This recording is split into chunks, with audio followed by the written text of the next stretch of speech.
వందనాలండి. ఈ పునరుద్ధరణపు ఆరాధనలో మనమందరం చేరి కూడి ప్రభువు పరిశుద్ధ నామాన్ని స్తుతించడానికి ప్రభువు మనకిచ్చిన ఈ గొప్ప భాగ్యాన్ని బట్టి దేవునికి స్తోత్రం చెల్లించుదాం. హల్లెలూయా. ఈ నూతన మాసం మొదటి పునరుద్ధరణపు ఆరాధనలో వాక్యాన్ని ధ్యానించుటకై రోమీయులకు రాసిన పత్రిక 6వ అధ్యాయం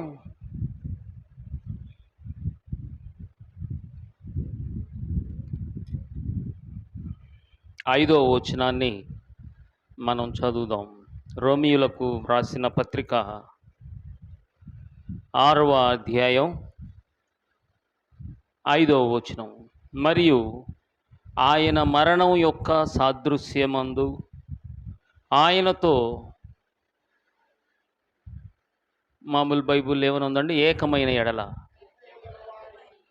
ఐక్యము గలవారమైన ఎడల ఆయన పునరుద్ధానము యొక్క సాదృశ్యమందును ఆయనతో ఐక్యము గలవారమై ఉందుము. ఆమేన్. నా బైబిల్లోనైతే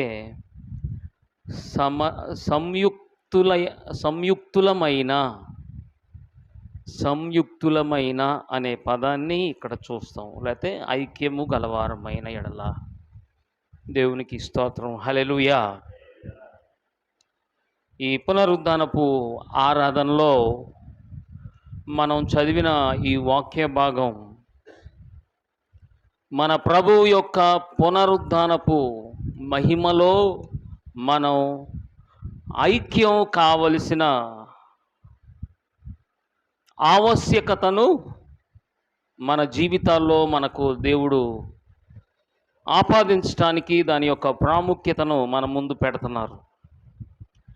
దేవుని ప్రజలైన ప్రతి ఒక్కరి జీవితంలో ప్రాముఖ్యమైనదిగా వారిలో ఉండవలసినటువంటి ఒక గొప్ప భాగ్యం పునరుద్ధానపు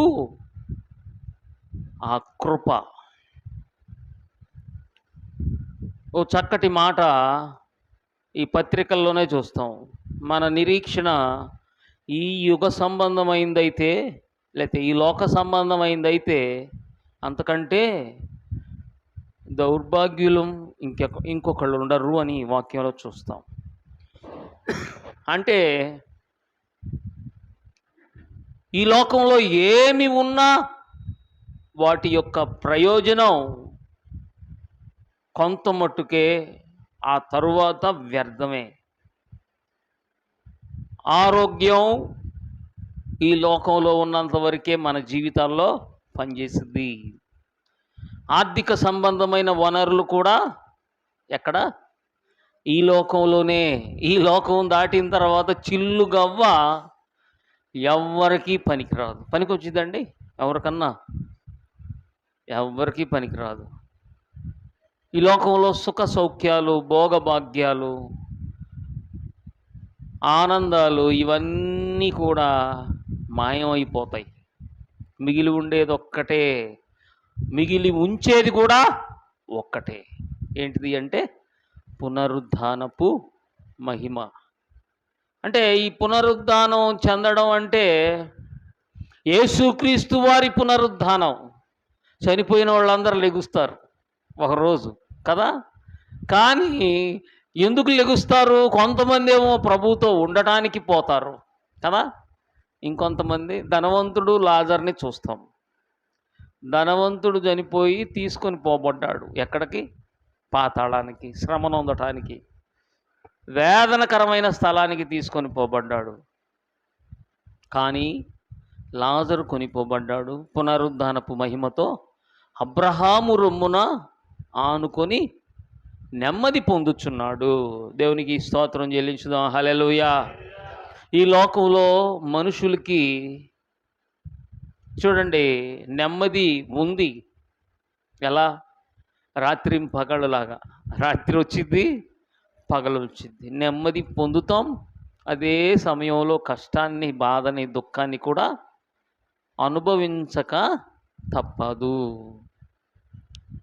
అవన్నీ కూడా తాత్కాలికమే, కానీ శాశ్వతమైన నెమ్మది ప్రభువునందు విశ్వసించిన వాళ్ళకి దేవుడిస్తారు.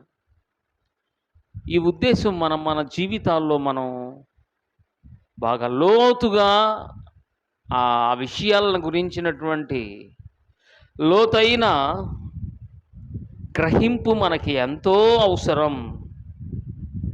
చూడండి, ఆయనలో మనం ఐక్యం అయితేనే ఈ పునరుద్ధానపు కృప మనం పొందుతాం. ఎవరిలో? యేసు ప్రభువులో ఐక్యం కావాలి. ఏ మనిషి అయినా కావచ్చు. యేసు ప్రభువులో మనం ఐక్యం చెందకపోతే మన ప్రయాస అంతా వ్యర్థమే. ఈ లోకంలో నిబంధనలు ఉంటాయి,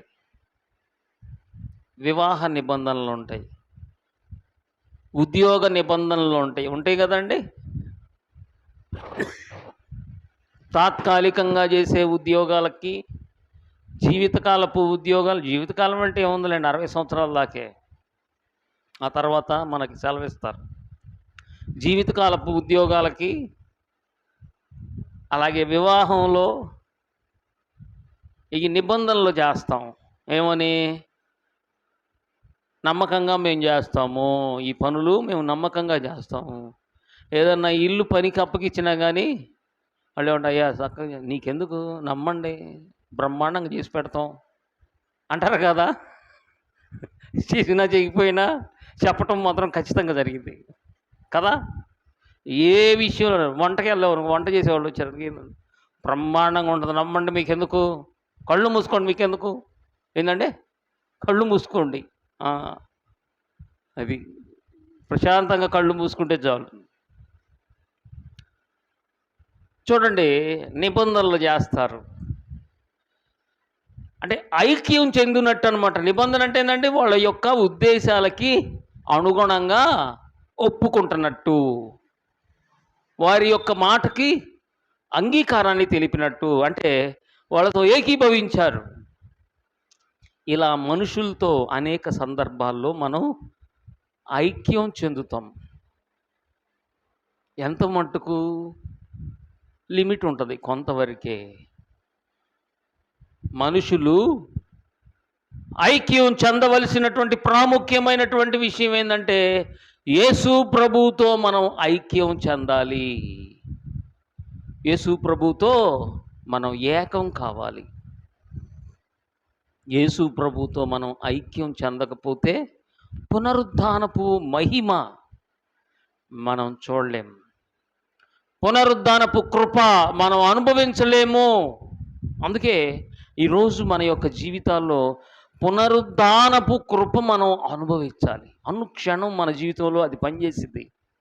ఈ పునరుద్ధానపు శక్తి మన జీవితాల్లో అనుక్షణం మనల్ని నూతనమైనటువంటి స్థితికి తీసుకెళ్తూ ఉంటుంది. అన్నీ నూతనమే, ప్రతి విషయంలో నూతనపరచబడతా ఉంటాం, నూతనమైనటువంటి జీవితపు అనుభవాలు మనం పొందుతాం ఖచ్చితంగా.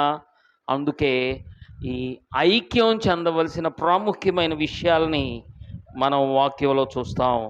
వాక్యంలో చూడండి, యేసు ప్రభువులో ఐక్యం చెందిన వారి జీవితాల్లో కలిగే ప్రాముఖ్యమైనటువంటి శ్రేష్టమైన విషయాల్లో చూద్దాం. రోమీయులకు రాసిన పత్రిక 8వ అధ్యాయం 1వ వచనం చూడండి. కాబట్టి ఇప్పుడు క్రీస్తు యేసునందున్న వారికి ఏ శిక్షా విధియు, శిక్షా విధి, మన తలకి ఒక రాత ఒకటి ఉంది, నా తలరాతలే అంటారు కదండి. మనుషుల జీవితంలో మనిషిగా పుట్టినందుకు వాని మీద ఒక తలరాత వ్రాయబడింది. ఏందో చెప్పండి? పుట్టగానే వాళ్ళని ఏ లెక్కలో వేయాలి? మనిషి అన్నామో అనలేదో తెలియదు, కానీ పాపి అని మాత్రం ఖచ్చితంగా అనక తప్పదు. పుట్టిన పిల్లోడిని పాపాత్ముడు అనాలా? పాపం చేసినందుకు అతను పాపి కాదు, పుట్టటమే పాపంలో పుట్టాడు. దావీదు అంటాడు, నేను పాపంలోనే, నా తల్లి గర్భంలో నేను జన్మించాను. ఈ పాపంలో పుట్టినటువంటి ఈ విధి రాత వల్ల మన జీవితం శిక్షకి కారణంగా ఉంటుంది. బాగా గమనించండి, క్రీస్తు యేసునందున్న వాళ్ళకి ఈ విధి లేదు. ఈరోజు మనం యేసు ప్రభువులో ఉండటం యొక్క అవసరం ఇదే. ఆయన పునరుద్ధానపు శక్తి మన జీవితాలని ఆవరించి మనల్ని ఏం చేసిద్ది? ఈ శిక్షా విధి నుంచి తప్పించింది. దేవునికి స్తోత్రం చెల్లించుదాం. హల్లెలూయా. శిక్షా విధి నుంచి తప్పించబడతాం. క్రీస్తునందు మనం ఉంటే మన మీదకి రావాల్సిన శిక్ష రాదు. చూడండి, మీరు గమనించండి, భౌతికంగా ఈ లోకంలో జీవిస్తున్నప్పుడైనా, ఈ లోకాన్ని విడిచినప్పుడైనా శిక్షకి మనం కారణానికి మన జీవితంలో మన విధి, మన పాప సంబంధమైన దాని యొక్క కారణం వల్ల వచ్చే అనేక ఫలితాలు మనం పొందకుండా తప్పించుకుంటాం. యేసు ప్రభువు యొక్క కృపలోకి మనం రాగానే స్వస్థత అనే ఆశీర్వాదకరమైన రొట్టెని దేవుడిస్తాడు. ఏందండి?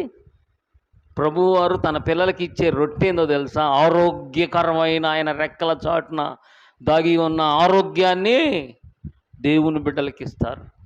ప్రభువు నువ్వు నమ్ముకున్నావు కనుక ఆయన ఆరోగ్యకరమైన రెక్కల్లో నేను దాచుకుంటాడు. ఆయన దైవికమైన ఆరోగ్యం, దైవిక శక్తి, దైవిక స్వస్థత నువ్వు అనుభవించగలుగుతావు అనుక్షణం.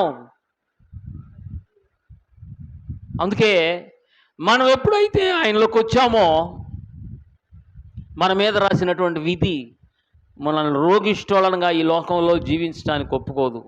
చూడండి, లోకంలో రోగంతో కృషించి నశించి నిరీక్షణ లేకుండా చచ్చిపోయే వాళ్ళు ఉంటారు. ఓకేనా? యోబును చూస్తాం. యోబు ఆయన జీవితంలో చూడండి, నా విమోచకుడు సజీవుడు గనుక ఆయన నన్ను విమోచిస్తాడు. దేవునికి స్తోత్రం. హల్లెలూయా. విమోచిస్తాడు. నీ మీద పడే రోగాలను, అది ఆత్మ సంబంధమైన రోగాలు ఉంటాయి, శరీర సంబంధమైన రోగాలు కూడా ఉంటాయి. ఇవి మనం వీటి నుంచి మనం విమోచించబడటానికే యేసుక్రీస్తు కృపలో మనం ఉండగలగటానికి మరి కారణం. లోకమంతా యేసు ప్రభువు నమ్ముకుంటుందంటే తూతు మంత్రంగా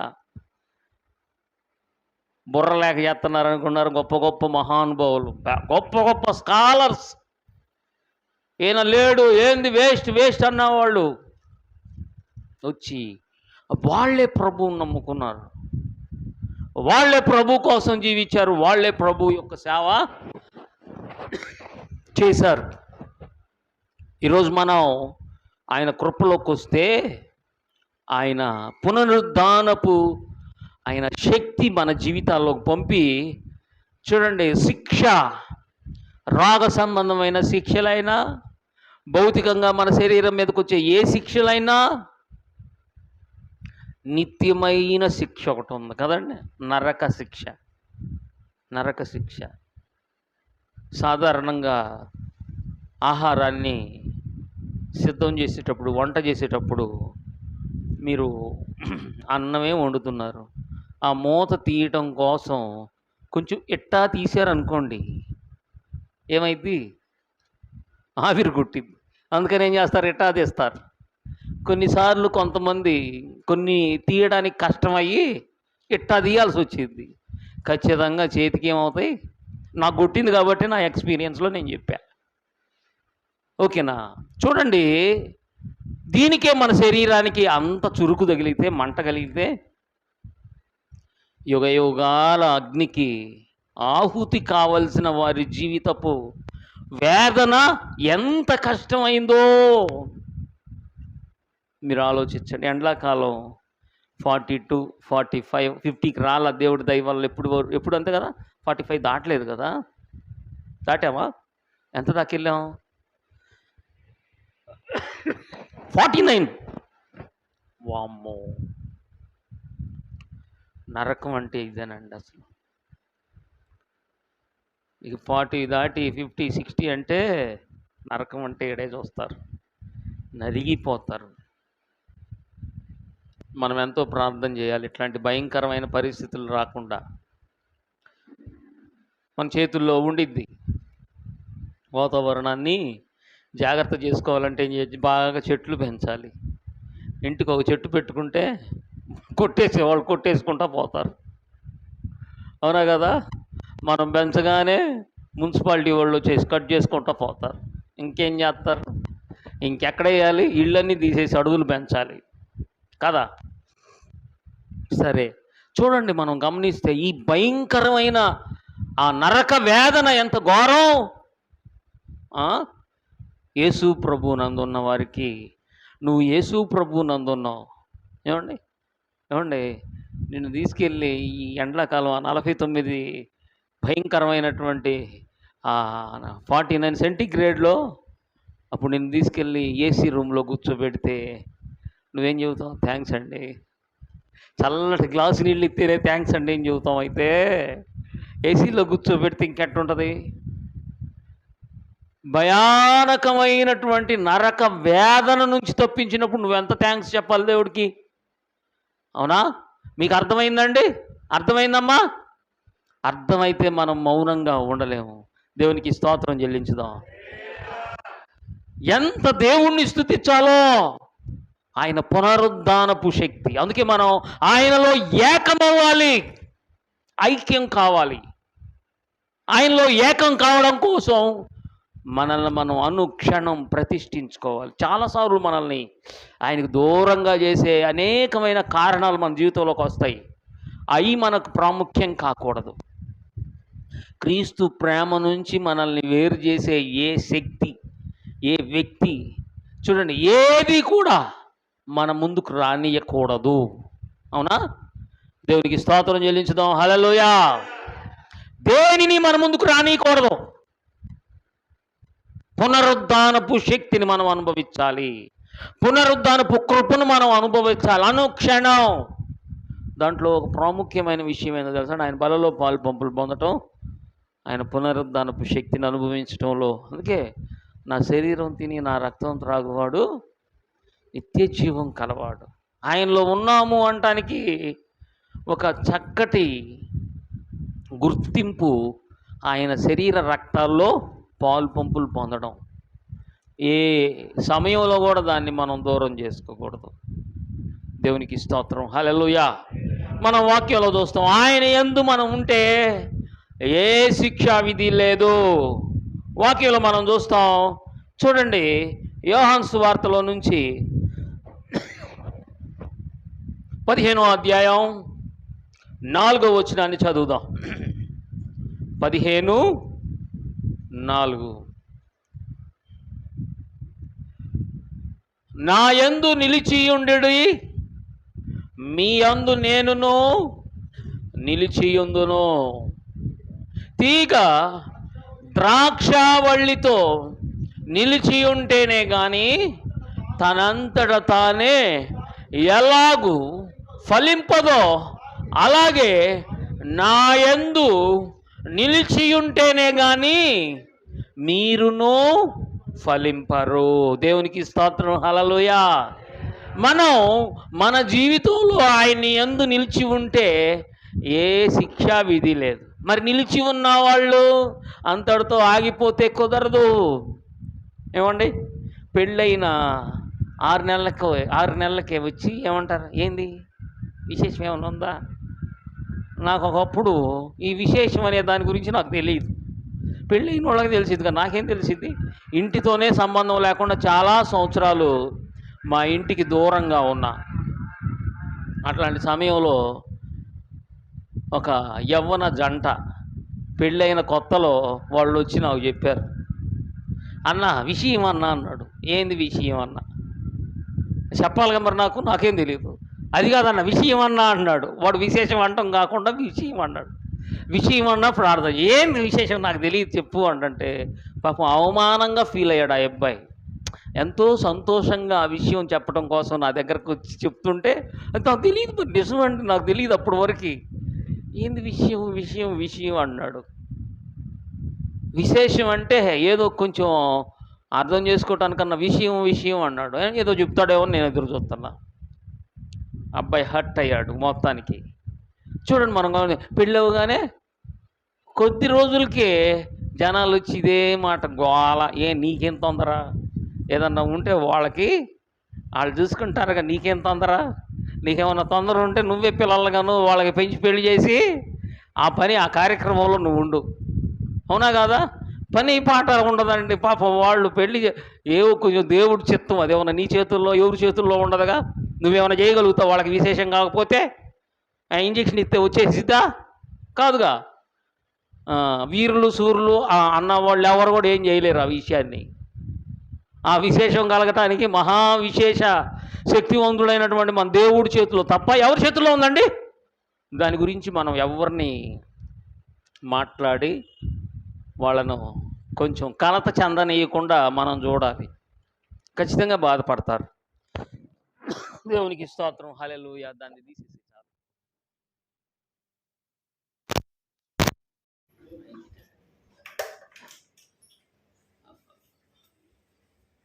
కరెంట్ కూడా లేదు. ఛార్జింగ్ లైట్ ఉండేది ఇదివరకు, ఏం కనపడుతుంది. Praise the Lord. హల్లెలూయా. కనుక మనం గమనిస్తే వాక్యంలో చూస్తున్నట్లు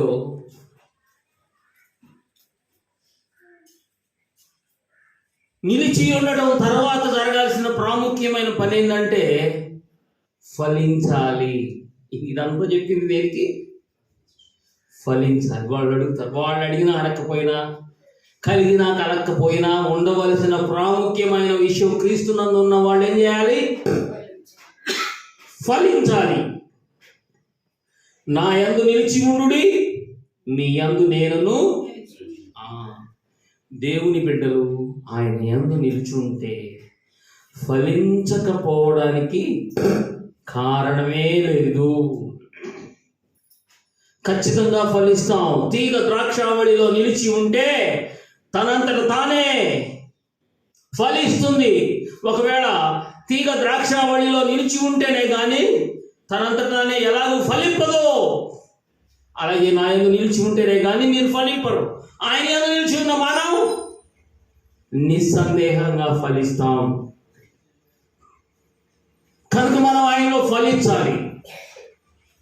ఆయనలో ఫలించి ఆయన కృపలో మనం నిలిచి ఉండాలి. దేవునికి స్తోత్రం చెల్లించుదాం. హల్లెలూయా. ఆయన యందు మనం నిలిచి ఉండాలి. నిలిచి ఉండటమే కాదు, ఫలించాలి ప్రతి ఒక్కళ్ళు. ఈరోజు మనం గమనిస్తే భౌతికంగా సంతానం గురించి మనం ఆలోచించకపోయినా ఆత్మ సంబంధంగా మనం ఆలోచించాలి. ప్రతి ఒక్కళ్ళు ఫలించాలి. ఏమంటే ప్రతి ఒక్కళ్ళు మనం ఫలించాలి. ఆత్మ సంబంధమైన ఫలం ఒకటి ఉంది. ఏంటండి? ఆత్మ ఫలమేమనగా ఏంటంట? రాజా ఇక్కడ లైట్ ఆన్ చేయి. ఆత్మ ఫలమేమనగా చెప్పండి, ఎన్ని ఉన్నాయి? 9 ఉన్నాయి. ఏమేంటి? ప్రేమ, సంతోషము, సమాధానము, దీర్ఘశాంతము, దయాళత్వము, సాత్వికము, ఆశానిగ్రహము, మంచితనము. తర్వాత నేను చెప్పుకోవటమే, మీరు చెప్పరా? విశ్వాసం. నేను లెక్కేస్తున్నా, మీరు చెబుతారేమోనని. లేదు, 2-3 చెప్పారు, పుస్తకం అయిపోయింది. మళ్ళా చెప్పండి.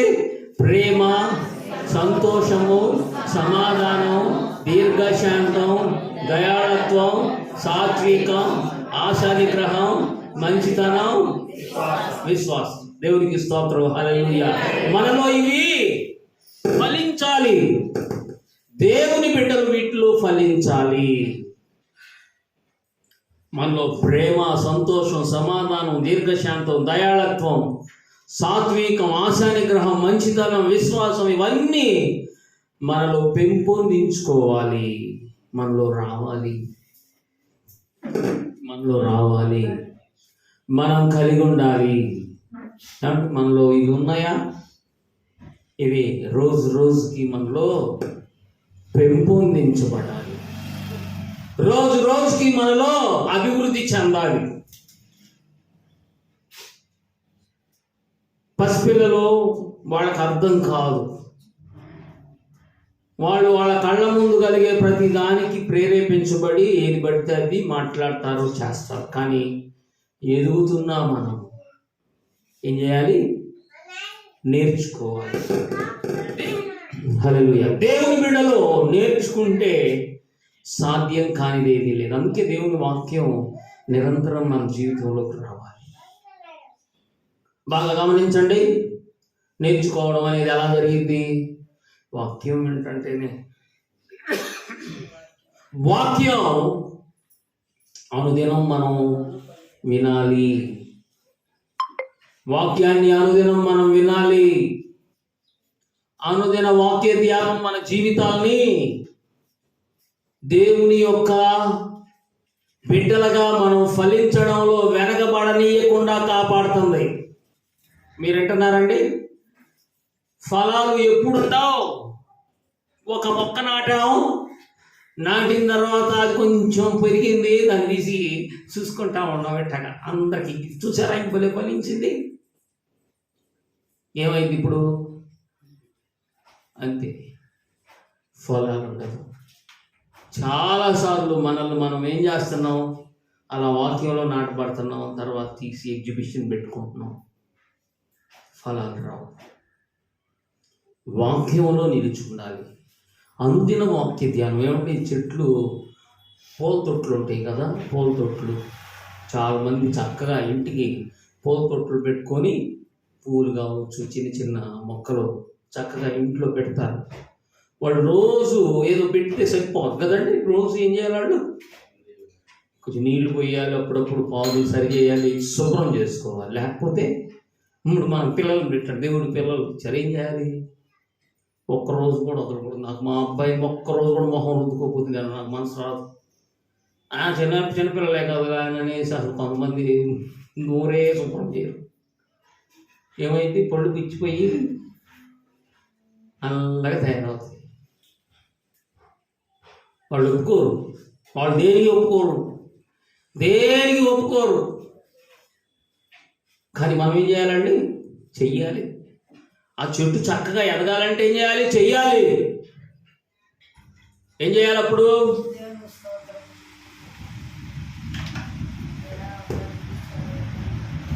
చూడండి, ఏం చేయాలి మనం?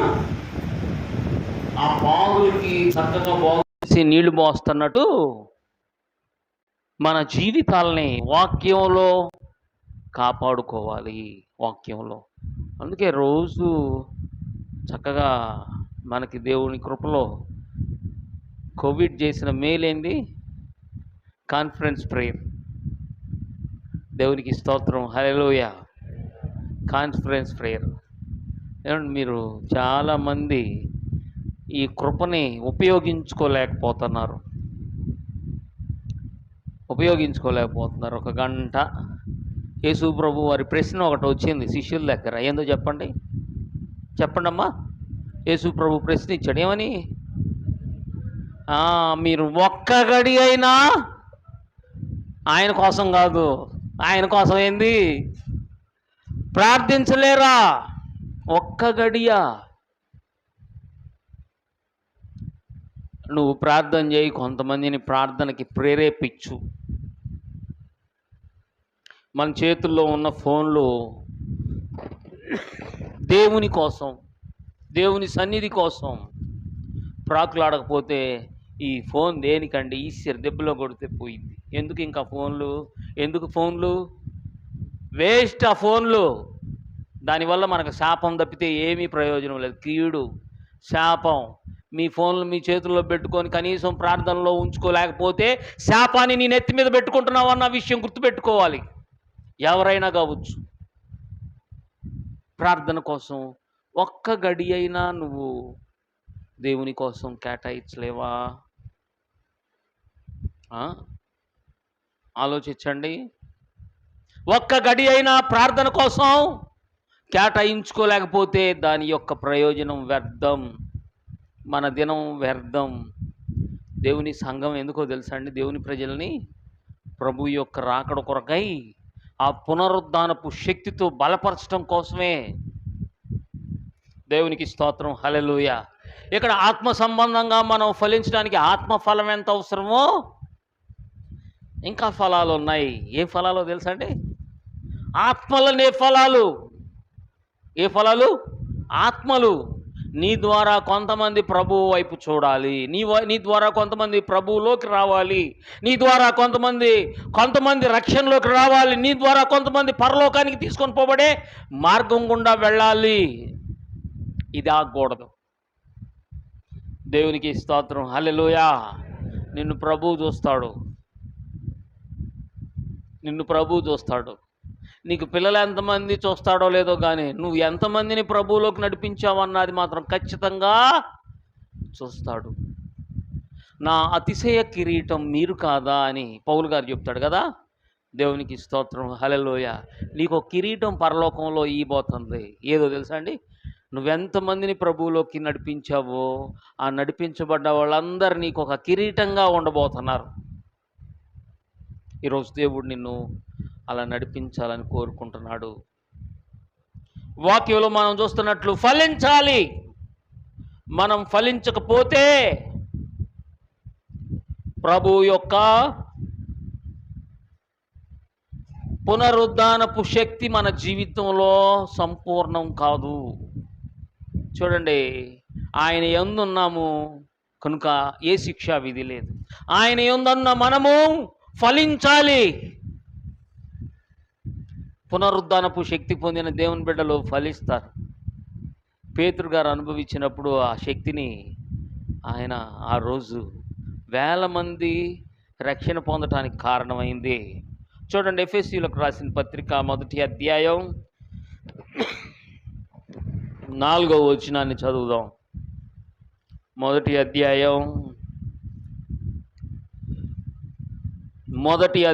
4వ వచనం. ఎట్లనగా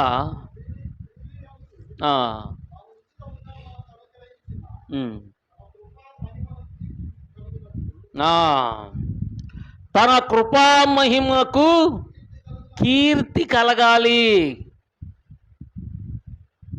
కీర్తి అంటే చెప్పండి. కీర్తి అంటే గొప్పతనం.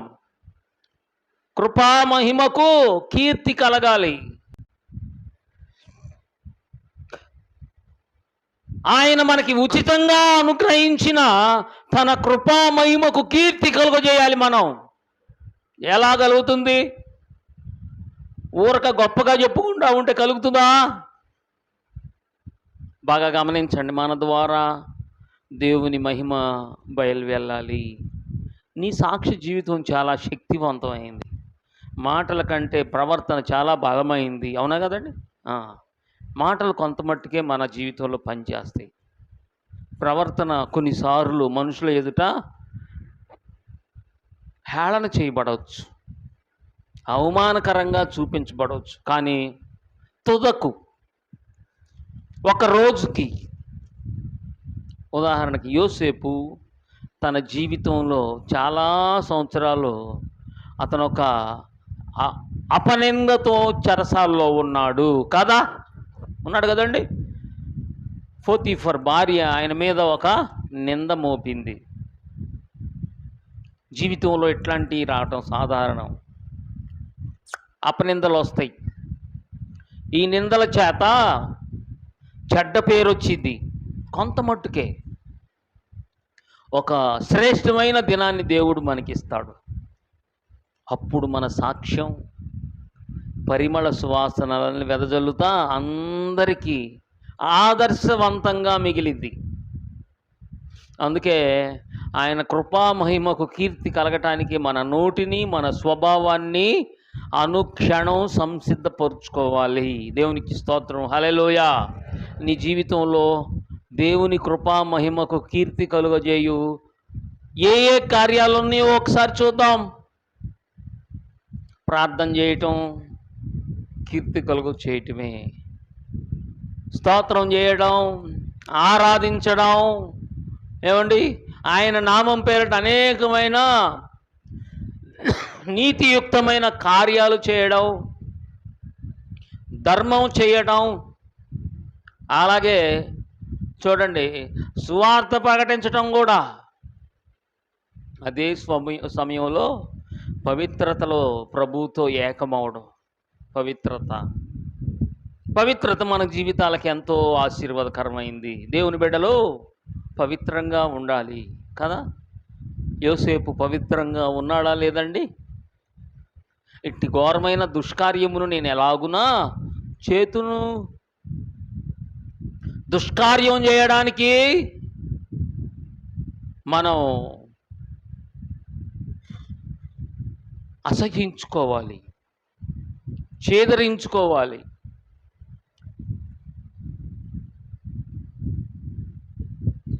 యవనస్తులు దేని చేత తమ నడతను శుద్ధీకరించుకొందురు? నీ వాక్యమును జాగ్రత్తగా చూచుకున్న చేతనే కదా. ఒకని స్వభావం వాక్యం ద్వారా తప్ప మరి దేని చేత గుణపరచబడదు. అందుకే వాక్యం వినాలి, వాక్యాన్ని చదవాలి, వాక్యాన్ని ధ్యానం చేయాలి. నీ యొక్క త్రోవ పాడు కాకుండా ఉండునట్లు దివారాత్రులు వాక్యాన్ని ధ్యానించాలి. ఒక మాట మనం చదువుదాం. యెహోషువ గ్రంథం 1వ అధ్యాయం చదవండి. 1వ అధ్యాయం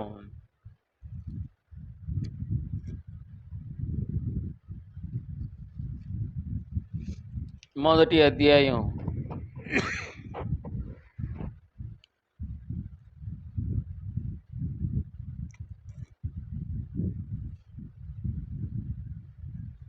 7వ వచనాన్ని చదువు. అయితే నీవు నిబ్బరము కలిగి జాగ్రత్త పడి బహు ధైర్యముగా నుండి నా సేవకుడైన మోషే నీకు ఆజ్ఞాపించిన ధర్మశాస్త్రం అంతటి చొప్పున చేయవలెను. నీవు నడుచు ప్రతి మార్గమున చక్కగా ప్రవర్తించున్నట్లు, ప్రవర్తన చక్కగా ఉండునట్లు, నీ ప్రతి మార్గమున నీ ప్రవర్తన చక్కగా ఉండునట్లు నువ్వు దాని నుండి కుడికి కానీ ఎడమకు కానీ తొలగకూడదు. దేని నుండి? 8వ వచనం చదువుదాం. ఈ ధర్మశాస్త్ర గ్రంథమును నీవు బోధింపక తప్పిపోకూడదు. దానిలో వ్రాయబడిన వాటన్నిటి ప్రకారం చేయుటకు నువ్వు జాగ్రత్త పడినట్లు దివారాత్రము దాన్ని ధ్యానించిన ఎడల నీ మార్గమును వర్ధిల్ల చేసుకొని చక్కగా ప్రవర్తించదవు. మన ప్రవర్తన మన యొక్క వర్ధిల్లునట్టి జీవితానికి కారణం. అవునా కదండి? మన ప్రవర్తనే మన యొక్క జీవితపు అభివృద్ధికి కారణం. మన అభివృద్ధిని ఎవ్వరూ శాసించలేరు. శాసించగలుగుతారండి? ఎవ్వరి చేతుల్లో లేదు. మన అభివృద్ధి మొదట దేవుడు, తర్వాత నువ్వే. చూడండి, దేవుడు నీకు అభివృద్ధి పరిచే మార్గం అంతా నీ చేతుల్లో పెట్టాడు లేదండి? నీ సమయం అంతా అభివృద్ధికి కారణమయ్యే మార్గం, ప్రాముఖ్యమైన మార్గం అంటే నీ జీవితం. ఎంత జీవితం ఇచ్చాడు? నువ్వు ధనవంతునిగా ఉండాలా, ఐశ్వర్యవంతునిగా ఉండాలా, జ్ఞానవంతునిగా ఉండాలా, ధైర్యవంతునిగా ఉండాలా, పిరికివాడిగా ఉండాలా, చేతగాని వాడిగా ఉండాలా, దరిద్రుడిగా దౌర్భాగ్యుడిగా ఉండాలి. దేనికైనా దేవుడిచ్చిన ఒకటేంటిది? జీవితం. దీన్ని నడుపుకోవాల్సిన బాధ్యత ఎవరిదండి? నీదే. నువ్వు ఏ దిక్కుకు నడిపించాలనుకుంటావో ఆ దిక్కుకు అది సాగిపోయింది. అందుకే మన సమయాన్ని ప్రభువుకి అంకితం చేసుకుందాం, ప్రభువుకి అప్పగించుకుందాం, నేర్చుకుంటా ఉండాలి. మీకు తెలుసండి, నేను 7 సంవత్సరాల సుదీర్ఘమైనటువంటి ఇంతవరకు ఎప్పుడు చేయని ఒక పనిని నేను పూనుకున్నాను. ఎందుకండి? ఎంత ఖర్చో తెలుసా? 5 సంవత్సరాలకి 3 లక్షలు, దానికి పైన ఎన్నో ఉంటాయి ఖర్చులు. ఆ తర్వాత ఒక 3 లక్షలు 2 సంవత్సరాలకి. ఎందుకు? నేర్చుకోవటమే. ఇంకా నేర్చుకోవాలి. ఆ తర్వాత ఇంకొకటి ఉంది, దాన్ని కూడా చేయాలనే కోరిక ఉంది. వయసు ఉంటే దేవునికి స్తోత్రం. అంటే దేవుడు టైం ఇస్తేనే ఏదైనా దేవునికి మహిమ. అప్పట్లో నాకు అవకాశం లేదు, ఇప్పుడు కొంచెం దొరికింది కాబట్టి ఆ డబ్బులు మరి అప్పట్లో ఎవరు పెట్టేవాళ్ళు ఉన్నారండి? నేను ఒక్కడనే ఉండప్పుడు నా ఒక్కడికే సరిపోయే పరిస్థితులు ఉండేవి కాదు. దేవుడు దయ చూపించి కొంచెం అవకాశం ఇస్తున్నాడు కాబట్టి నేర్చుకుంటున్నాను. దాని ప్రతిఫలం మీరు కూడా అనుభవిస్తారు ఖచ్చితంగా. ఎందుకని నేను ఎంత నేర్చుకుంటే సంఘానికి అంతగా చెప్పగలుగుతాను. బాగా గమనించండి, మనం నేర్చుకున్నంత వరకే మన జీవితంలో మనం అడుగేస్తాం. నేర్చుకొనని దాని మార్గంలో మనం వెళ్ళలేము. వెళ్ళగలుగుతారండి? నీకు తెలియని దారిలో కూడా నువ్వు వెళ్ళగలుగుతావా? ఏమ్మా వజ్రం, ఇంటర్మీడియట్లో లెక్కలు ఇచ్చి చెయ్యి అని చెబితే ఏమంటది? ఎందుకన్నా ఇట్లాంటి కష్టాలు నాకని గోడకేసి కొట్టుకుంటుందా అమ్మాయి? అవునా కదా? ఏ రాజా చేస్తావా? ఏదో అక్కడ లెక్కలు వేయగలుగుతాం, ఈ లెక్కలు వేయగలుగుతామా? మనం నేర్చుకోనని దాన్ని మనం మన జీవితంలో మనం కలిగి ఉండలేము. అందుకే నేర్చుకోగలగాలి. కనీసమైన వాక్యాన్నైనా మనం నేర్చుకోవాలి. సంఘంలో చెప్పబడేదైనా నేర్చుకోవాలి. ఇది కూడా నేర్చుకోలేకపోతే మన యొక్క ప్రవర్తన అభివృద్ధి పరుచుకోవడం ఎలా సాధ్యం?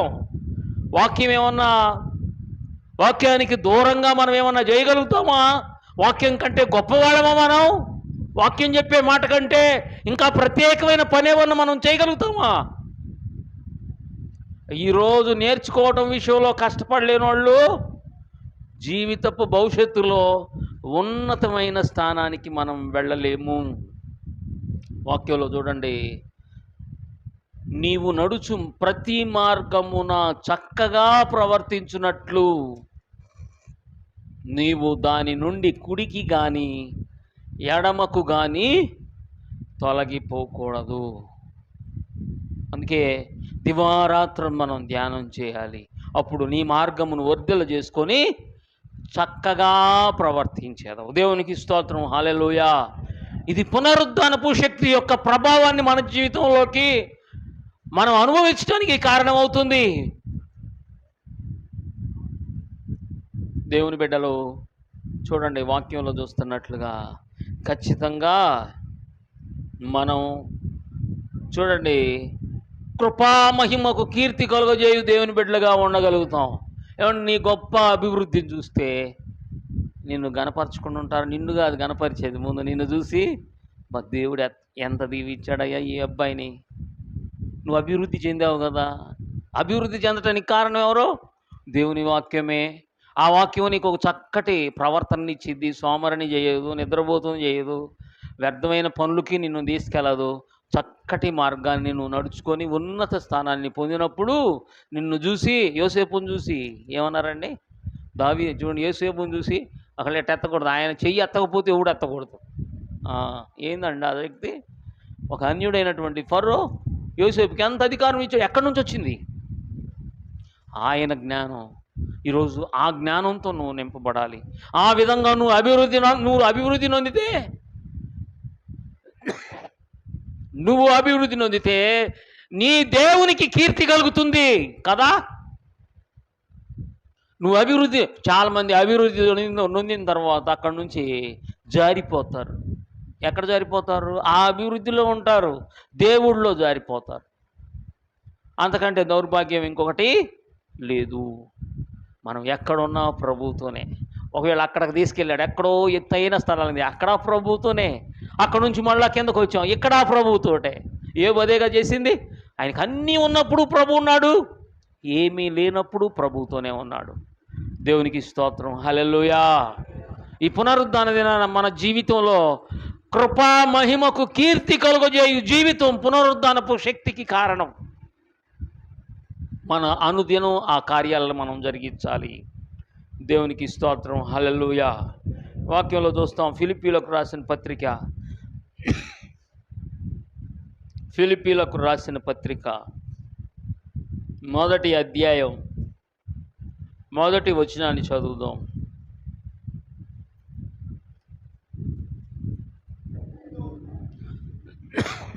చదవండి. క్రీస్తు యేసు నందలి సకల పరిశుద్ధులకు, అధ్యక్షులకును, పరిచారకులకును, క్రీస్తు యేసు దాసులైన పౌలును తిమోతియును శుభమని చెప్పి వ్రాయున్నది. చూడండి, ఇక్కడ మనం గమనిస్తే చక్కటి మాట మనం చూస్తున్నాం. నీ ద్వారా అందరికీ ఏం కలగాలి? శుభం. శుభం అంటే ఏంది?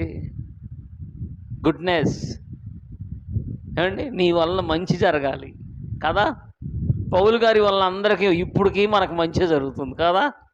అవునా కదండి. పౌలుకి ఇచ్చిన మర్మాలు, పౌలుకి ఇచ్చినటువంటి గొప్ప దర్శనం, ఆ ఉపదేశం, ఆ క్రమం నిజంగా మనల్ని ఎంతో ఆశీర్వదిస్తుంది.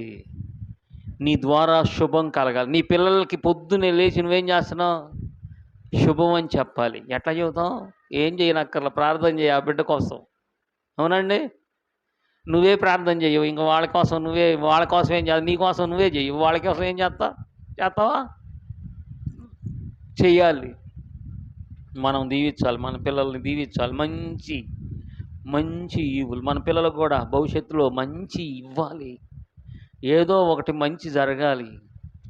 అందరికీ, సంఘానికి మంచి చేయాలి, సంఘస్థులకి మంచి చేయాలి. ఇక్కడ చూడండి, పౌలు గారు అందరికీ శుభం. ఈ ఎఫెసీ పత్రికలో ఇంకో చోట ఉంటుంది అనమాట.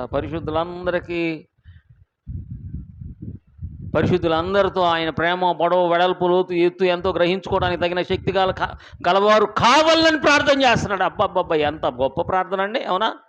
అవునా కదా. శుభం పలకాలి, నీ ద్వారా శుభం పలకాలి. మంచి దీవెనలు ఇవ్వండి, ఎవరిని శపించక దీవించండి. కొంతమందిని ఎంత దీవించాలనుకున్నా కానీ దీవెనలు రావు. యాకోబు తన పెద్ద కుమారుని దీవించాలనుకున్నా కానీ దీవెనలు రాలా. ఎందుకనంటే ఏముందో వాడి స్వభావం అట్లాంటిది కదా. అడవిగాడిదేనాడు ఇష్మాయేల్ కదా. కాదు, ఇష్మాయేల్ వేరే. ఏసావుకు ఇంకో పేరు ఒకటి ఉందిలేండి. మనం గమనిస్తే ఎంత దీవించాలనుకున్న దీవెనలు రాలా, శాపాలే వచ్చినాయి. కొంతమంది స్వభావం, కొంతమంది వ్యక్తిత్వం, కొంతమంది పనులు దీవించాలనుకున్న దీవెనలు రావు. మనం వాటిని అధిగమించి వాళ్ళని దీవించాల్సిన వాళ్ళంగా ఉన్నాం. దేవుడు చిత్తం అయితే ఆ దీవెనలు వాళ్ళ దగ్గరికి వెళ్తాయి. వాళ్ళకి లేకపోయిందనుకో మళ్ళీ నీ దీవెన నీకే వచ్చింది, నువ్వు దీవించబడతావు. అంతే కదండి. యేసు ప్రభు చెప్పింది అదేగా. నీ ఇరుగు పొరుగు వారి కోసం ప్రార్థన చేయండి, నీ శత్రువుల కోసం కూడా ప్రార్థన చేయండి, ఏం పర్లా. ఈరోజు మనం గమనిస్తే నీ ద్వారా ఎంతమంది శుభం పొందారు, అంతేనా. శుభం కలగాలి. XXX సబ్బోళ్ళు చక్కగా ఎక్కడ చూసినా కానీ మంచి టైటిల్ పెడతారు. ఏమని పెడతారు? మీకు శుభం కలుగునుగాక. పాపం ఆయన ఆ మాటకు తగినట్టుగానే మంచి సోషల్ యాక్టివిటీస్ చేస్తాడు. క్రిస్టియన్ ఆర్గనైజేషన్స్ కావచ్చు, సోషల్ ఆర్గనైజేషన్స్ కావచ్చు, బాగానే సపోర్ట్ ఉంటుంది ఆయన ద్వారా. మంచి మాట పెట్టాడు కదా. ఆలోచించండి, నీ ద్వారా శుభం కలగాలి. ముఖ్యంగా పరిశుద్ధులందరికీ శుభం కలగాలి, అందరికీ శుభం కలగాలి. ఏమంటే నీ ద్వారా ఒక్కటన్నా శుభం కలిగిందా ఎవరికన్నా? ప్రార్థన చేయండి, తిరుగులేని శుభం. ప్రార్థన కంటే మించింది ఏమి లేదు. సంఘాన్ని దీవించండి, సంఘానికి మంచి చేయండి. ఏమండి, మేలు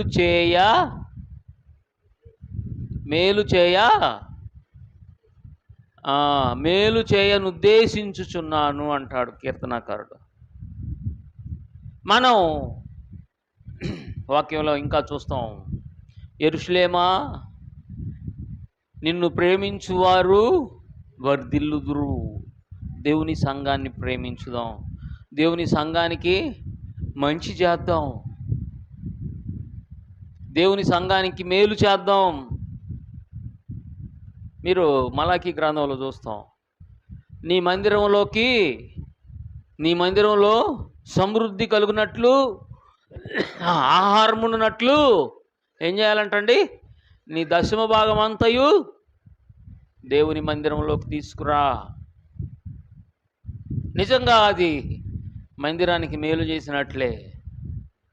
ఈ పునరుద్ధాన దినాన మరి దేవుడు మనల్ని అందరికీ శుభం కలగటం కోసం దేవుడు మనల్ని సంసిద్ధపరుస్తున్నారు.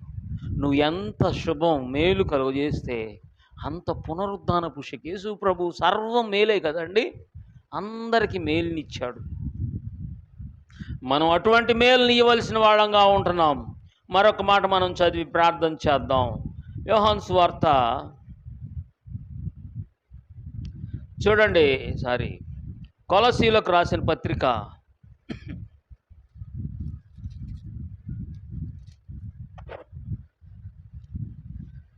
2 వచనాలు చదువుదాం. పరిశుద్ధులకును అనగా క్రీస్తునందు విశ్వాసులైన సహోదరులకు దేవుని చిత్తము వలన క్రీస్తు యేసు అపోస్తలుడైన పౌలును సహోదరుడైన తిమోతియు శుభమని చెప్పి వ్రాయినది. మన తండ్రి అయిన దేవుని నుండి కృపయు సమాధానము మన ద్వారా లోకానికి కృప అందాలి, మన ద్వారా సమాధానం అందాలి. కొంతమంది అందరితో శత్రువులే. ఏంటంటే నేను మాట్లాడతలేదు వాళ్ళతోటి, ఏంది వాళ్ళతో నాకు పడతలేదయ్యా. ఎందుకని కారణాలు చెప్పడానికే ఉంది, లెక్కలేని ఉన్నాయి. ఏమండి, మీ ఎవరితోనన్నా విభేదం ఉందేమో ఒకసారి చూసుకోండి. ప్రభు ఉన్నాడు, మీ మీద ఎవరికైనా విరోధం ఏమైనా ఉన్నదా ఒకసారి మీరు అక్కడే మీ యొక్క అర్పణ అక్కడ పక్కన పెట్టి వెళ్ళి వాళ్ళతో సమాధానపడు. ఎవరితో మనకి విభేదం ఉండకూడదు, ఎవరితో మనకు అసమాధానం ఉండకూడదు, శత్రుత్వం ఉండకూడదు. సమాధానం ఉంటే కృప అందింది. సమాధానం లేకపోతే నువ్వు పొందిన కృప ఇతరులు పొందలేరు. ఈ పునరుద్ధాన దినాన అటువంటి కృపలో మనం అందరం ఉన్నట్లు, అటువంటి పునరుద్ధానపు శక్తి మనం అనుభవించినట్లుగా ప్రభు మనకు సహాయం చేయాలని అందరం ప్రార్థన చేద్దాం. లేచి నిలబడి ప్రభు సన్నిధిలో మనల్ని మనం ఆయన పునరుద్ధానపు శక్తి పొందినట్లు ప్రభు సన్నిధిలో మనల్ని మనం సంసిద్ధపరుచుకుందాం, ప్రార్థన చేద్దాం. ఈ మాటలు మన వినికిడిలో దేవుడు దీవించి ఆశీర్వదించునుగాక. ఆమేన్. ప్రార్థన చేద్దాం.